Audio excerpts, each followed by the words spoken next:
Welcome back to the Mormon News Roundup. I am your humble host, Eves, and yes, that's talent on loan from Kolob. This time we're going to talk about the new LDS polygamy cartoons that just hit in December of 2024 on the church's main webpage. The church has a long history of weaving a faith-promoting narrative and leaving out uncomfortable details, especially with regards to polygamy. So let's see what the church has done here to talk about polygamy for children using cartoons. Welcome to the Mormon News Roundup, your go-to source for the latest headlines and critical analysis on all things LDS. Breaking news. Join Dives. Mormon News Roundup. That's talent on loan from Kolob. Every Sunday and Monday night. We will uncover the truth behind the news that matters most to the Mormon community. So if you click on the church's main webpage here, you'll see the picture on the right with the scriptures, and you'll see scripture stories, scripture study ideas about the scriptures, and different Bible verses. If you click on scripture studies, you'll see that you're taken to another screen here with different Old Testament stories, New Testament stories, Book of Mormon stories, the Book of Mormon Reader, Doctrine and Covenant stories, and all kinds of different stories. Much of this is adapted for children and is in cartoon format. So when you click on the Doctrine and Covenant studies, you're taken to a page that has a bunch of different stories from the Doctrine and Covenants in simplified form. If you scroll down, you'll see the Plural Marriage one, which was just released. Faith to obey a law from the Lord, even when it's hard. Let's see what happens when we click on it. Okay, we're going to read through these cartoons here together. I'm going to try to not to make too much editorial content because the cartoons speak for themselves, but we'll see how it goes. When the prophet Joseph Smith was studying the Bible, he read about prophets like Abraham and Moses who had been married to more than one wife. Joseph wondered how the Lord felt about that, so he decided to ask the Lord. You can see the footnotes down there in Doctrine and Covenants section 132, but the problem is that there's no Bible citation. I thought he was reading the Bible. It's interesting the language that they've decided to use here, because even if you appeal to the Bible as authoritative, there are no commands to practice polygamy in the Bible, although it is condoned.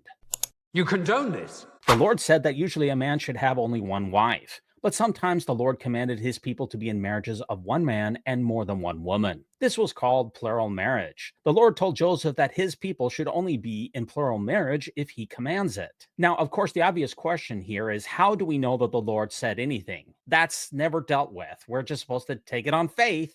Yeah, no thanks. A few years later, the Lord told Joseph to marry other women. Joseph didn't want to marry other wives, but he knew it was a commandment from the Lord. When Joseph asked a woman to marry him, he told her to pray about it. He wanted her to know from the Lord that it was right. Well, sometimes Joseph asked the women to pray about it, but other times he really just coerced and threatened them. And once again, how do we know that the Lord told Joseph anything? This is the reluctant polygamous narrative that the church often tries to spin. We're supposed to feel sorry for Joseph Smith having intimate relationships with up to 30 or 40 women. Am I not very empathetic if I don't feel bad for the prophet Joseph Smith here? Don't feel bad. This commandment was also hard for Joseph's first wife, Emma. Sometimes Emma helped Joseph decide who he should ask to marry him. Other times, Emma did not want Joseph to marry other women. When it came to Emma helping Joseph decide who he should marry, there was only a couple of instances of that, and those were sham marriages because Joseph was already married to the Partridge sisters before he married them with Emma's permission. There's just mounds of the story that's being left out here. The fundamental reality here is that Joseph Smith broke Emma's heart through duplicitous actions, sleeping around behind her back. She wasn't brought into the entire scheme until years after it started. You lied to her! Joseph taught the 12 apostles about plural marriage. It was a hard commandment for them too. Yeah, right. Brigham Young and his wife Mary Ann prayed a lot to the Lord about what to do. They learned that they should obey the commandment of plural marriage. And of course, later Brigham Young married like 56 women, right? I guess we're not going to talk about that. I can't talk about that. For many years, some of the saints were asked to be in plural marriages. People outside the church did not like plural marriage. For good reason. They made laws against it. Well, actually, there were already laws on the books for it. Of course, those laws were strengthened with the Edmunds-Tucker Act. Some saints, including church leaders, were put in prison. But the Lord blessed the families who obeyed his commandments even when it was hard. How do you demonstrate that the Lord blessed those families? How do you put those two things together? How is there a supernatural connection between practicing polygamy and any eternal or temporal rewards? Where is your proof? Where's the evidence? In 1890, the Lord told Wilford Woodruff, the president of the church, that men should not marry more than one wife anymore. But the problem here is that the Lord told Wilford Woodruff's predecessor, John Taylor, in 1886 that he would never take polygamy from the earth. We're not going to talk about that. The leaders of the church shared this commandment with the saints. Well, it was really more of a press release when it was released, and the actual manifesto never uses the word commandment in it. This is still the Lord's commandment today. A man should be married to only one wife. That's so dishonest because eternal polygamy is still on the books. President Nelson and President Oaks are both married to multiple women. Now, I want to give some reactions from Reddit about these very duplicitous and very faith-promoting and whitewashed cartoons. What about marrying other men's wives, secretly marrying women and girls without Emma's knowledge and the young teen brides? I didn't read anything about that in the cartoon church narrative. It seems like the church is comfortable telling half-truths, and more people will be leaving when they get the full story. That's an excellent point here because people will eventually find out that those cartoons are sanitized. Ideas for teaching students. Ask your young women how they would feel if a prophet of the Lord or their manager at work invited them to a secret meeting in the barn. Would you tell your boss's wife about the meeting? Why or why not? This Redditor is referencing Joseph Smith's affair with Fanny Alger in the middle of the 1835s in Kirtland, Ohio. Obviously, there's a significant grooming aspect here in Joseph Smith's deviant sexual practices. This was so hard. Poor Joseph didn't know where the next wife would come from. Sometimes it was in the barn, sometimes it was someone's wife, and other times it was prepubescent children who were so pure and innocent, Joseph just had to marry them to be completely obedient and avoid flaming swords and harsh judgments from God. But this law was completely fulfilled, and no man or woman will live this again, nor look back on them harshly. They were only doing what mammals do on the Discovery Channel. Oh my gosh, I didn't read that all the way through. That is sick. This entire cartoon debacle is sick, and so is this reaction. What shocks me most is that this is new material. They created this for indoctrination using the Saints books. Right, we've had 3 volumes of the Saints that have been released, and I believe the 4th is imminent here. And while the Saints books certainly go a little bit farther in telling true church history, as we've seen in the cartoons, they leave a lot out. The way they whitewash the truth is so disturbing. When Joseph asked a woman to marry him, he told her to pray about it. He wanted her to know from the Lord that it was right. When in reality, he would tell an underage girl that she had 24 hours to decide if it was right, and she and her family, if she rejected it, would be condemned to hell. The way the church twists the truth into something that sounds like it was respectful of her free choice is diabolical. I hate the "it was such a hard commandment for Joseph to keep" rhetoric. It gives such abusive vibes. This hurts me more than it hurts you. I can't get over how I was taught that Joseph Smith wasn't a polygamist, and now this. I absolutely feel that comment to my very core. The church withheld vital information from me about Joseph Smith's coercive and manipulative sexual practices, and now there's a cartoon that's going to whitewash over all of it. Reminder that this still exists in Chapter 31, Honesty of the Gospel Principles Manual. There are many forms of lying. When we speak untruths, we are guilty of lying. We can also intentionally deceive others by a gesture or a look, by silence, or by telling only part of the truth. Whenever we lead people in any way to believe something that is not true, we are not being honest. This is simply not an honest retelling of church history, which the church apparently is incapable of doing. But don't worry, in this episode, brothers and sisters, we will correct the record. Wow, they're starting the inoculation early. They forgot to mention that when Joseph told the girls to pray about it, that if the answer was no, then their entire family would be shut out from the gates of heaven. No manipulation going on there at all. Reminds me of the icky cartoon videos Jehovah's Witnesses use to indoctrinate their young ones. Gross. Yeah, those Jehovah's Witnesses videos are absolutely insane. The whole concept of God asking you to do something that you know is wrong is vile. Teaching kids that a man speaking for God's authority supersedes actual good ethics and morals, and that children can't trust themselves is so dangerous and evil. If it's moral merely because Mormon God commands it, then is there anything that isn't moral? And the crickets when you ask, how do you know if God's telling the prophets to do X? You can't tell. Well, that seems super safe. Right, this is the entire bankrupt philosophy of divine command theory. And here's the last one. A huge shelf item for me is right there in the subtitle. faith to obey a law from the Lord even when it's hard. I'm ashamed to say that I believed this idea for too long. It's this idea that God is somehow appearing or speaking to these men and telling them that they have to do something and that they are God's chosen because they are the best at obeying these hard commands. Hearing this since I was a child, I wanted to be God's chosen person just like them, so I was all too zealous about obeying. What I've come to realize is the utter insanity, the pure evil, and the cultish nature of it all. These guys aren't talking to God. They just want to get laid. And just like with the Nephi-Laban situation, this is not the kind of conduct that the God I want to believe in, that is, the biblical Jesus, would ever command. At least today, I can now say if there really is a God at all, and he really did command Joseph and Brigham in this, I would choose to disobey that commandment and divorce myself from that God and his church because it's wrong. My well-being was hurt so badly by this idea of faith to obey a law from the Lord even when it's hard. It makes me sick to see that in a book for kids. The polygamy and whitewashing of it all is disgusting, but it's the underlying doctrine that perpetuates the cult that is worse. I'm not in a cult. Okay, we've gone through the actual cartoons on the church's website and some reactions, and now it's time to bring you the rest of the story. I kind of filled in some of the details when we were reading it together earlier, but there's some people out there that have brought us far more of the light and knowledge that the Father promised to send to us, but never did. So here's the rest of the story. Kind of like Paul Harvey. Small tip of the hat to Paul Harvey there. Ron Yorgason, who is nicknamed Masterpiece, has done a bunch of cartoons that fill in the rest of the details. And so has the occasional co-host of the Mormon News Roundup, Rebecca Biblioteca of the Good Book Club and the Mormonish podcast. I had Ron Yorgason on the podcast a couple of times. I believe it was in episode 64, and I've had Rebecca on the podcast as well. Let's see what they do to fill in the gaps for the rest of the story. William Clayton had 2 wives. One night he wanted to sleep with both of them at the same time. He asked his mother if they could, but she was very rebellious and would not consent. It is hard to obey God, especially when your mother won't let you. Oh my God.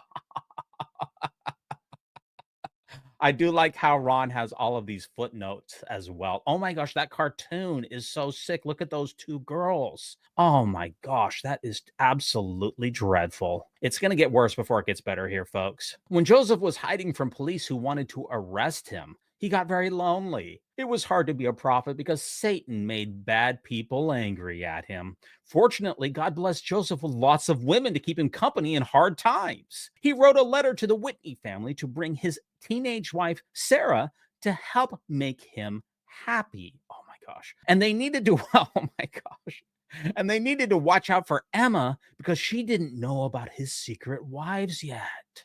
It was hard to obey God and keep these secrets from Emma. I'll just reword that. It was hard to obey God and lie to his wife. Joseph told them to burn the letter afterwards, but they didn't.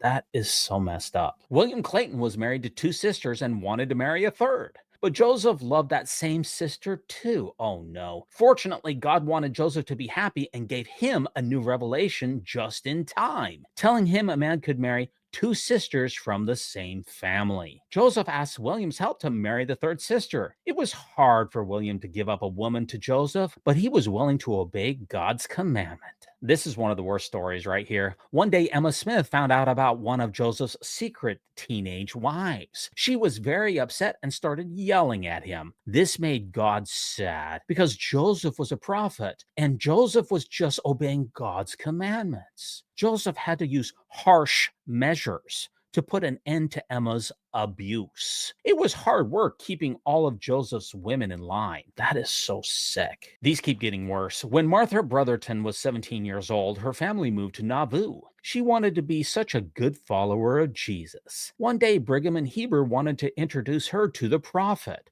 and took her to the red brick store. For her safety, Martha was secured in Joseph's second-story office while the glorious doctrine of plural marriage was taught to her. Unfortunately, like the rich man asking Jesus what he could do to gain salvation, she would not accept a proposal to marry Brother Brigham. When she told her story later, Joseph had to completely destroy her reputation in order to protect God's holy work. It was hard for them to do this and made them very sad. Fortunately, after Martha died, Brigham made sure to seal her to him so they are still together for eternity. Is there anything more messed up than this?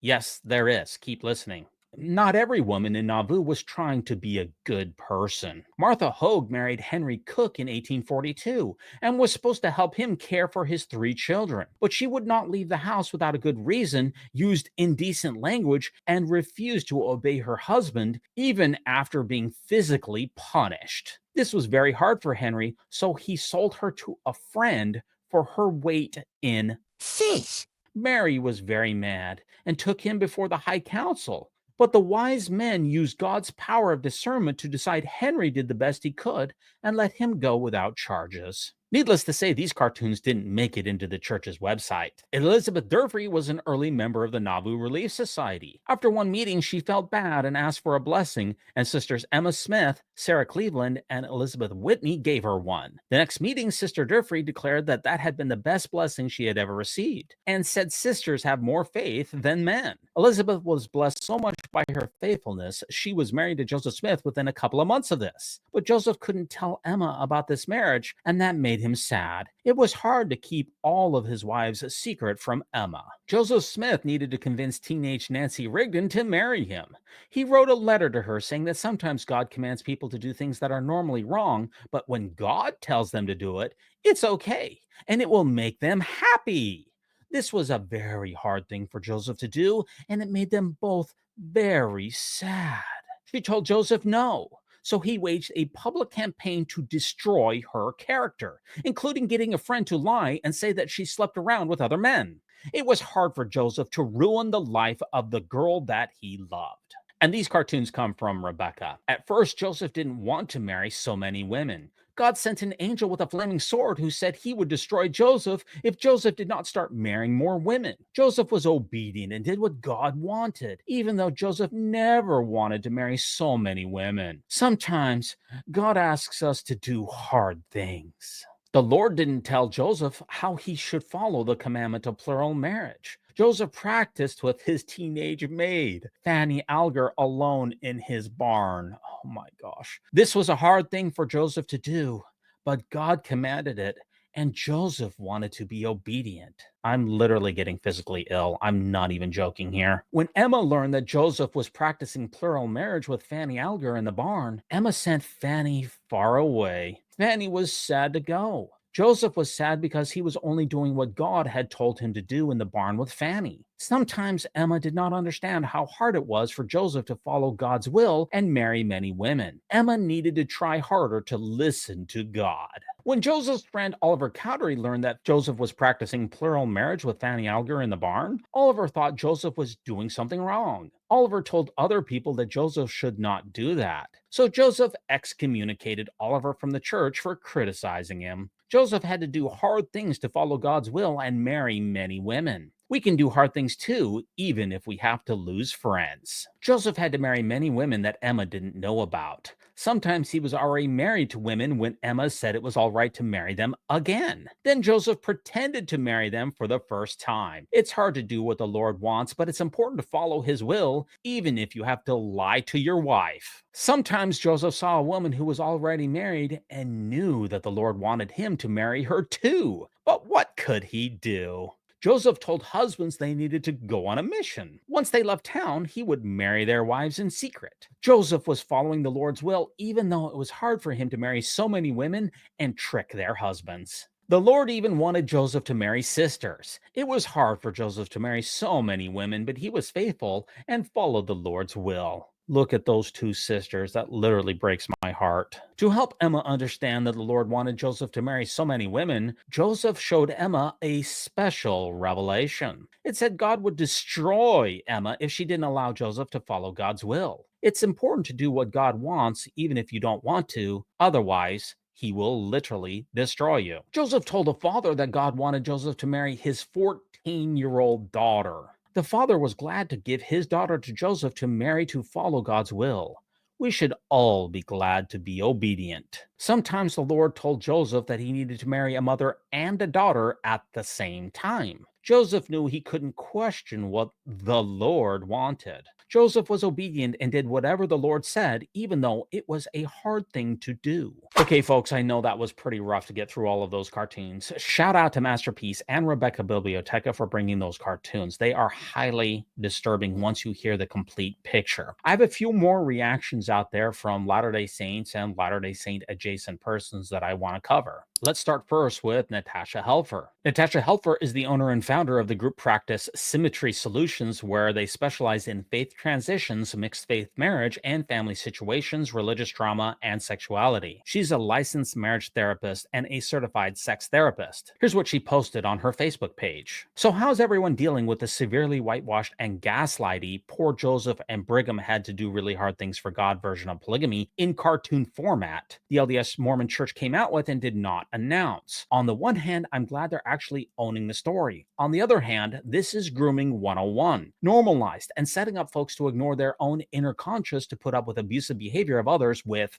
quote, authority, end quote. She also went on to post the following. The recent release from the Church of Jesus Christ of Latter-day Saints discussing polygamy presents a troubling narrative for young viewers. As a sex therapist, I see this messaging as deeply problematic because it teaches compliance with authority, even when that authority contradicts inner instincts or fundamental self-protection. Plural marriage in this historical context isn't just about religious doctrine. It's a system rooted in power and control. Framing it as a sacred practice risks normalizing coercive, abusive behaviors under the guise of divine will. For young minds, this can blur the lines between healthy relationships and manipulation, undermining autonomy and self-worth. This is grooming 101, conditioning individuals, especially women, to suppress their instincts in favor of obedience to authority. It's a narrative that perpetuates harmful dynamics and creates a framework where abuse can flourish unchecked. How do you all feel about this new children's resource? Well, just to briefly answer your question, Natasha, I am absolutely appalled. It's another example of church whitewash narratives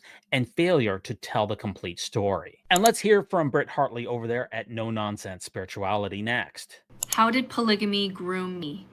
One of the most dangerous aspects of religion that I certainly got sucked into too was how it can override your natural morality.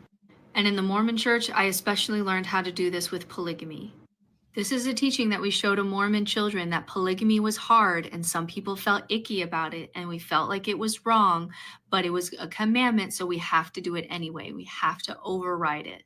Or this one where we talk about how sometimes Emma didn't want Joseph to marry other wives. Sometimes she felt really uncomfortable, but we get the revelation that God tells Emma that you need to accept this or you're going to go to hell. And most religions have stories that teach you how to override your natural morality of what feels right and wrong in order to do what you think God is telling you. We do the same thing with the story of Abraham, that it's good that Abraham was going to follow through, even though he felt like this was wrong. This is how religion gets good people to do bad things. So by being told my whole life that there are some things that will feel icky, but that God commands it, helped to prime me to get to a point where I was accepting things that I never should have accepted.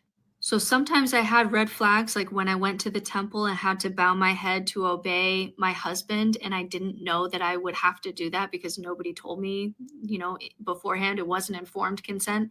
And you just kind of override it, even though that felt icky. I had learned how to do that in the religion. Great sum up there, Britt. If you haven't subscribed to No Nonsense Spirituality, you're really missing out. Now, a couple last takes here from the authors of the cartoons themselves. Ron went on Hot Takes on Mormonism and discussed the cartoons. I'd like to close with a couple of clips from their discussion. So this is the same kind of story with Joseph Smith.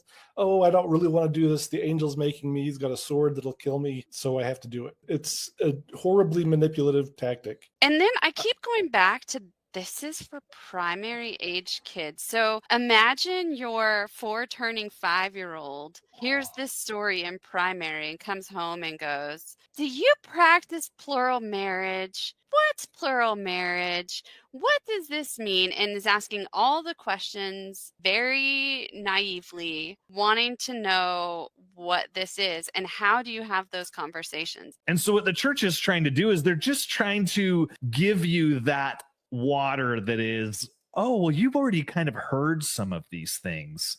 And so it won't make you as sick when you hear about all of it, when you hear 100% truth, not through a filter. They don't mention polyandry and different things like that. So we have lots of polygamy type problems, but that is what the church has to deal with. And I kind of agree with Kai. I thought and hoped that we would be moving towards a place where we could distance ourselves like we've done with the racism and just say, we screwed up, Brigham Young screwed up, whatever. But we're not doing that. And instead, we get people like us sitting around on a, Thursday night talking about this stuff. It's shameful. And it's a black eye for the church, and it always will be until that dang Section 132 goes away. We take this crap off of getting it in front of the kids. And I totally agree with what everyone has said. The purpose is to just try to warm them up to the whole idea, which there's a word for that. And I hate to say it, but the word is grooming. Yeah. When you're grooming someone to accept something that they wouldn't typically accept, but you've been sort of talking about it for a while. And I kind of hate to say that, but that's the way I see it.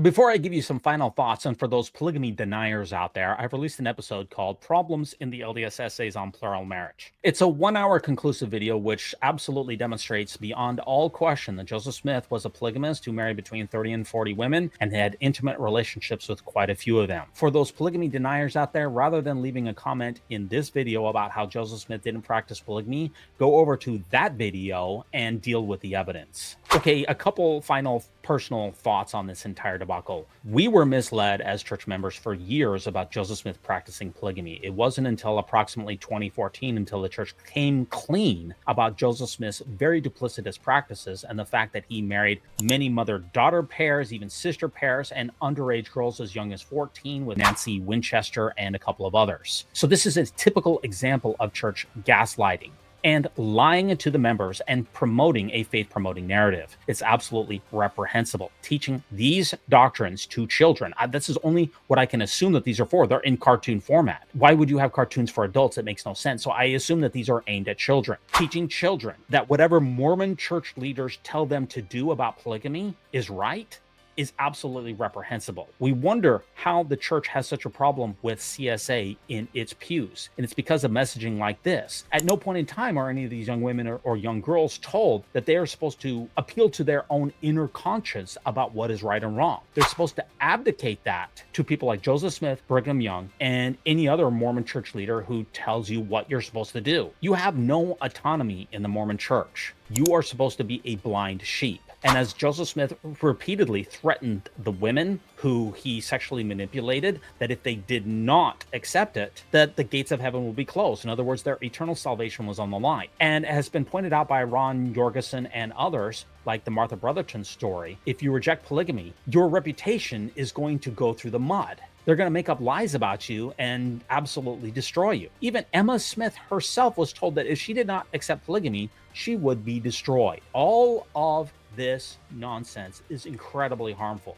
Now, I'm going to say one last thing here, which is probably not going to earn me a lot of favors here, but from a theoretical perspective, there's nothing wrong with polygamy. For me, consenting adults engaging in sexual activities, I have no problem with. The only problems that I have is that every single incarnation of polygamy that I have ever seen practiced on this planet has led to deeply harmful practices. Especially Mormon-related polygamy is an absolute abomination. The idea that you're going to be teaching this to kids is morally reprehensible. Now, let me know in the comments what you think about the church's new cartoons about polygamy. I'd very much like to hear from you. Thanks so much for joining me on another episode of the Mormon News Roundup. Please like, subscribe, turn on notifications, and don't forget to think celestial. And remember, no unhallowed hand can stop this podcast from progressing.